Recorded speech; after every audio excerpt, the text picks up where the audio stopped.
بسم الله الرحمن الرحيم والحمد لله والصلاة والسلام على رسول الله وعلى آله ومن والاه وبعد. فعن سهل بن سعد الساعدي رضي الله تعالى عنه عن النبي صلى الله عليه وآله وسلم قال: إن في الجنة بابا يقال له الريان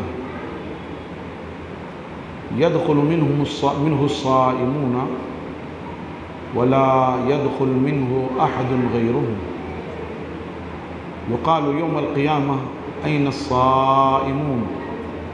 فيقومون، فإذا دخلوا يغلق ولم يدخل منه أحد غيرهم، أو كما قال عليه الصلاة والسلام.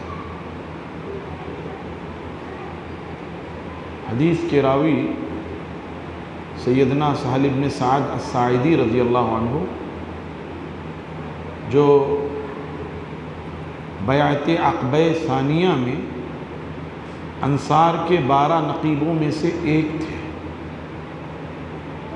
اور رسول اللہ صلی اللہ علیہ وسلم کے جانثار صحابہ میں سے ایک ہیں، اور ان سے کئی روایات مروی ہیں۔ وہ یہ کہتے ہیں کہ رسول اللہ صلی اللہ علیہ وسلم نے فرمایا کہ جنت میں ایک دروازہ ہے جس کا نام ریان ہے۔ اس کا مطلب یہ ہے کہ جنت میں کئی ایک دروازے ہیں، ان دروازوں میں سے ایک دروازے کا نام ریان ہے، جس سے صرف روزے دار ہی، صائمین ہی داخل ہوں گے، ان کے علاوہ کوئی اور داخل نہیں ہو سکے گا۔ قیامت کے دن کہا جائے گا کہ صائمین کہاں ہیں، روزے دار لوگ کہاں ہیں، تو سب اٹھ کھڑے ہوں گے اور پھر وہ اسی مبارک دروازے سے داخل ہوں گے۔ پھر جب سب داخل ہو جائیں گے تو وہ دروازہ بند کر دیا جائے گا، اور اس سے ان کے سوا کوئی اور داخل نہیں ہو سکے گا۔ اس کا مطلب یہ ہے کہ جنت کا وجود ہے۔ اہل سنہ والجماعہ کا عقیدہ ہے کہ جنت اور جہنم یہ دونوں اللہ کی مخلوق ہیں اور دونوں موجود ہیں، اور یہ کہ دونوں گھری ہوئی ہیں، دیواروں سے گھرے ہوئے ہیں، ان میں داخلے کے لیے دروازے ہیں۔ جیسے جہنم کے 7 دروازے ہیں، جنت کے 8 دروازے ہیں، اور انہی دروازوں سے جنتی داخل ہوں گے۔ چنانچہ دوسری روایت جو سیدنا ابو ہریرہ رضی اللہ تعالیٰ عنہ کی ہے، وہ کہتے ہیں کہ رسول اللہ صلی اللہ علیہ وسلم نے ارشاد فرمایا کہ جنت میں کئی دروازے ہیں، جو جوڑا جوڑا داخل کرے، خرچ کرے اللہ کے راستے میں، کسی نے 2 روپے خرچ کیے، 4 روپے، 10 روپے، جوڑا خرچ کیا، 2 کپڑے خرچ کیے، 2 جانور خرچ کیے، 2 مسکینوں کو کھانا کھلایا، ہاں جوڑا جوڑا خرچ کیا، تو اللہ تبارک و تعالیٰ کے فرشتے اس سے کہیں گے کہ جنت کے دروازوں میں سے جس دروازے سے چاہو داخل ہو جاؤ، آؤ یہ دروازہ اچھا ہے، ھذا لک خیر، یہ دروازہ آپ کے لیے اچھا ہے، اس سے داخل ہو جائیے۔ چنانچہ جو مصلی ہوں گے، صلاۃ کی پابندی کرتے ہوں گے، صلاۃ کے تقاضوں کے ساتھ، حسن نیت کے ساتھ، حسن عمل کے ساتھ، اچھے وضو کے ساتھ، صلاۃ کی مکمل ارکان کی ادائیگی کے ساتھ جو صلاۃ ادا کر رہے ہوں گے، اللہ کی بارگاہ میں ان کی صلاۃ قبول ہوگی، ان کی نماز قبول ہوگی، اور ان کو صلاۃ کے دروازے سے داخل کیا جائے گا۔ جنہوں نے اللہ کی رضا کے لیے جہاد کیا ہوگا، اپنی جان آفری کے حوالے کی ہوگی، اپنا مال خرچ کیا ہوگا، ان کو جہاد کے دروازے سے داخل کیا جائے گا۔ جنہوں نے کثرت سے صدقہ و خیرات کیے ہیں اور اس سے صرف اللہ کی رضا مقصود ہے اور کچھ بھی نہیں، ان کو صدقے کے دروازے سے داخل کیا جائے گا۔ ایسے ہی ایک دروازہ ہوگا ریان، جس سے صائمین داخل ہوں گے۔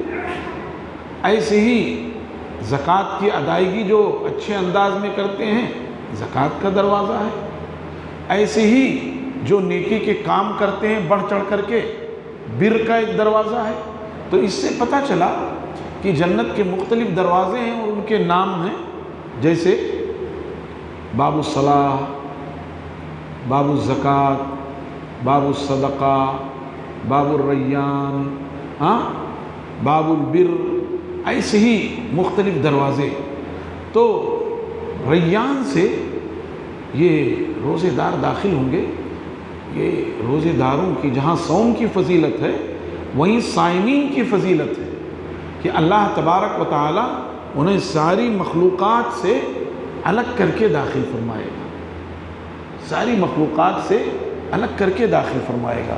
اور آپ اندازہ کریے کہ صائمین کی فضیلت کیا ہوگی۔ اس سے پہلے بیان کیا گیا کہ خلوِ معدہ کی وجہ سے، معدہ جب خالی ہو جاتا ہے، خاص طور سے زوال کے بعد اور عصر کے بعد جب معدہ بہت خالی ہو جاتا ہے، تو آدمی کتنے ہی داتون کرے، مسواک کرے، منجن کرے، کچھ بھی کرے، لیکن اس کے منہ سے بو آتی ہی رہتی ہے۔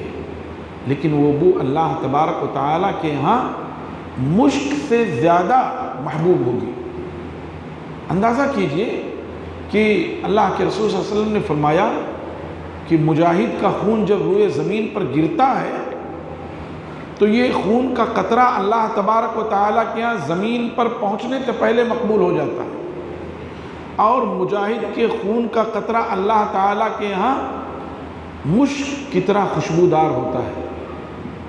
اس نے اپنا خون بہایا ہے اللہ کے راستے میں، تو کیا کہا گیا کہ اس کے خون کا قطرہ اللہ تعالیٰ کے یہاں مشک کی طرح سے خوشبودار ہے۔ اور یہاں صائمین کے لیے کیا کہا گیا کہ ان کے منہ کی بو جو ہوگی وہ اللہ کے ہاں مشک سے بہتر ہوگی۔ اس کا مطلب یہ ہوا کہ مجاہد کے خون کے قطرے کے مقابلے میں صائم کے منہ کی بو اللہ کے ہاں افضل ہے۔ کیوں؟ اس لیے کہ صوم جو ہے یہ فرض عین ہے۔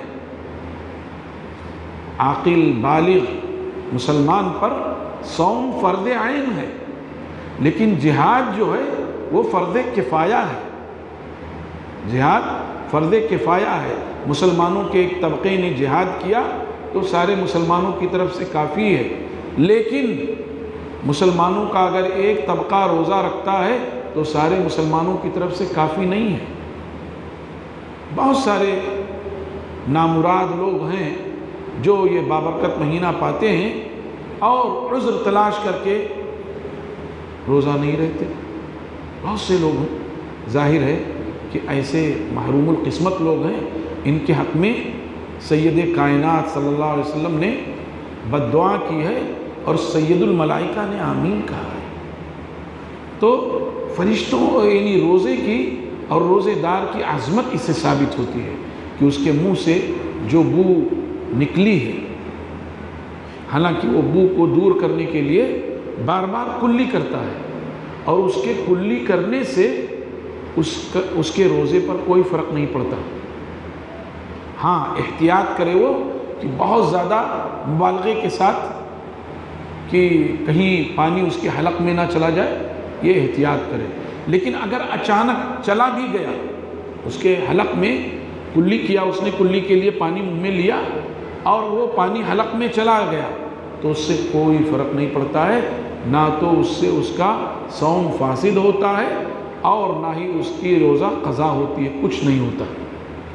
ایسے ہی وہ خوشبو لگائے رہتا ہے تاکہ اس کے منہ کی بو دوسروں تک نہ پہنچے، حالانکہ اگر پہنچ جائے تو سب جانتے ہیں، اور ہر ایک کا معاملہ یہ ہے کہ معدہ خالی ہونے کی وجہ سے اس کے منہ سے بو آتی ہے، اور اس میں کوئی عیب کی بات نہیں ہے، کوئی حرج کی بات نہیں ہے، لیکن پھر بھی اگر کوئی خوشبو لگائے رہتا ہے تو اس کے خوشبو سے اس کا روزہ باطل نہیں ہوتا۔ خوشبو سونگھتا رہتا ہے، اس کے خوشبو سونگھنے سے اس کا روزہ باطل نہیں ہوتا۔ اسی طریقے سے اگر وہ ناک میں پانی لیتا ہے ناک صاف کرنے کے لیے تو اس سے اس کا روزہ باطل نہیں ہوتا۔ البتہ یہ خیال رکھنا چاہیے کہ بہت گہری انداز میں نہ کھینچ لے کہ پانی جو ہے اس کے حلق میں پہنچ جائے۔ نارمل انداز میں اس نے پانی ناک میں لیا ہے ناک صاف کرنے کے لیے، جو وضو کی سنتوں میں سے ایک سنت ہے۔ اب اگر اس ناک میں پانی لینے سے وہ پانی حلق میں چلا گیا ہے تو اس سے اس کے اوپر کوئی فرق نہیں پڑتا ہے۔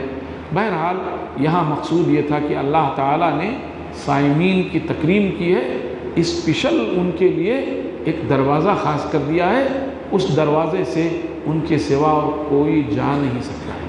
یہ کتنی بڑی فضیلت ہے، کتنا بڑا مقام اور مرتبہ ہے کہ وہ جنت جس کے لیے کہا گیا کہ اگر کسی کو ایک کوڑے کی جگہ مل جائے۔ گھوڑا آپ جانتے ہیں، اب تو وہ دور ختم ہو گیا، پہلے مسلمان گھوڑا رکھتے تھے، یہ ان کا شعار تھا، وہ جہاد کرتے تھے اور حکم بھی تھا وَأَعِدُّوا لَهُم مَّا اسْتَطَعْتُم مِّن قُوَّةٍ وَمِن رِّبَاطِ الْخَيْلِ، کہ تیاری کرو جہاد کے لیے، گھوڑے پالو، ہتھیار رکھو۔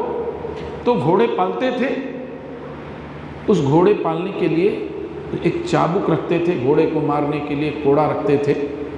کہتے ہیں کہ صاحب جنت میں ایک کوڑے کی جگہ مل جائے نا، خیر من الدنیا وما فیہا، وہ دنیا وما فیہا سے بہتر ہے۔ کیسی ہوگی وہ جنت، آپ اندازہ کریے۔ ہاں، نہ کسی انسان کی آنکھوں نے دیکھا ہے، نہ حقیقت میں ان نعمتوں کی جو حقیقت ہے کانوں نے سنا ہے، نہ دل میں اس کا حقیقی خیال آ سکتا ہے۔ اس جنت میں داخلے کے لیے اللہ نے صائمین کے لیے اسپیشل ایک دروازہ رکھا ہے۔ کیا مقام ہے آپ کا اللہ تعالیٰ کے ہاں۔ لیکن ظاہر ہے یہ صوم پورے آداب، پورے شروط کے ساتھ، جیسے میں نے کہا تھا کہ حالت صوم میں نہ چیخے، نہ چلائے، نہ لڑائی کرے، نہ جھگڑا کرے، نہ گالی گلوچ بکے، نہ جھوٹ بولے، نہ غیبت کرے، نہ کوئی ایسا کام کرے جو صوم کے منافی ہے۔ ایسے لوگوں کے لیے اللہ تعالیٰ نے ریان تیار کیا ہے۔ اللہ تعالیٰ ہمارے تمام صائمین کو ریان سے داخل ہونے کی توفیق عطا فرما دے، ہم سب کا داخلہ جنت میں یقینی بنا دے۔ اللہ تعالیٰ ہم سب کو جنت الفردوس میں جگہ عطا فرمائے، رسول اللہ صلی اللہ علیہ وسلم کا جوار اور آپ کا پڑوس نصیب کرے، اور قیامت میں آپ کی شفاعت نصیب فرمائے۔ سبحان ربک رب العزت عما یصفون وسلام علی المرسلین والحمد للہ رب العالمین، وصلی اللہ وسلم وبارک علی نبینا محمد وعلی آلہ وصحبہ اجمعین، والسلام علیکم ورحمۃ اللہ وبرکاتہ۔